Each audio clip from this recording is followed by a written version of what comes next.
to the Caucasian race, by reason of its physical and mental superiority, has been assigned the task of civilizing and enlightening the world. Samuel Train Dutton, The Morse Speller, 1896.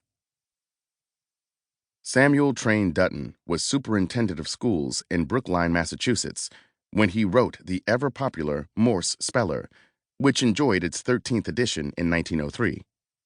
For about half a century, however, he reigned as the nation's leading authority on school administration and public education.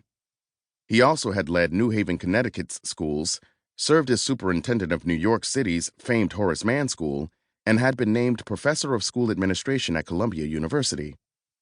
At the time of his death in 1919, he was General Secretary of the League of Nations World's Court League, the founder and first secretary of New York's Peace Society, and had been a member of the International Commission on the Balkan Wars. He also helped organize colleges in Turkey and China, and chaired the Armenian and Syrian relief efforts. As the country's leading educator at the beginning of the 20th century, he also earned worldwide renown as a diplomat and philanthropist.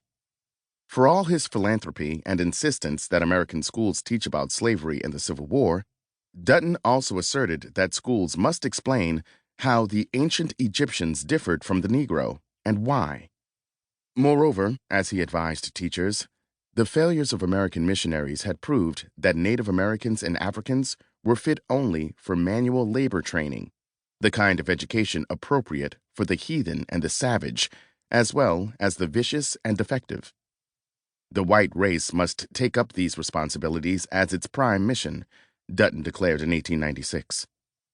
Such Northern-born leaders who dominated American educational thinking reflected the countless ways, both subtle and blatant, that white supremacy permeated the culture. Many historians and commentators today understandably see slavery as the nation's original sin. But slavery alone cannot account for the enduring nature of prejudice against African Americans and others who lacked the whiteness so highly valued by educators like Dutton. Groups from Native Americans to the Irish and some English immigrants had endured slavery or slavery-like conditions during the era of national development. English indentured servants, especially in colonial Virginia, at times could hardly be distinguished from slaves, as their masters did everything in their power to extend their terms of service and exploit their labor. In the ancient world, people we would now recognize as white endured slavery, even in England. And prior to the early 19th century, thousands of Europeans had become slaves of North Africans.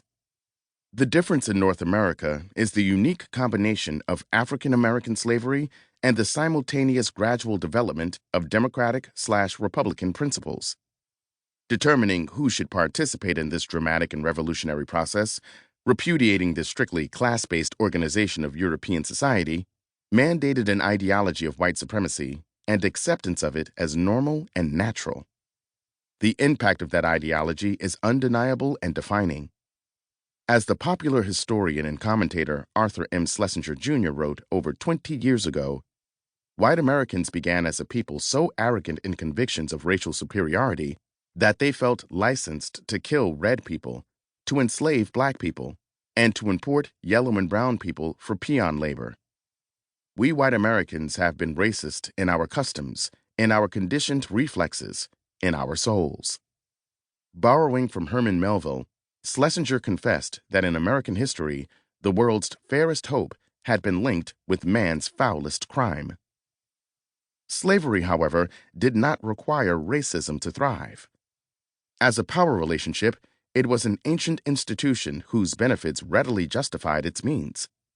Even John Locke, the 17th century English theorist who so profoundly influenced the development of American liberty, agreed that slavery was fit punishment for captured enemies. One colonial Massachusetts judge even asserted that lawfully captured members of heathen nations could be justly enslaved. But in American colonial settlements, with embryotic Republican and religious ideas concerning rights and representation, unassailable qualifications for citizenship appeared necessary to guarantee success and justify those excluded.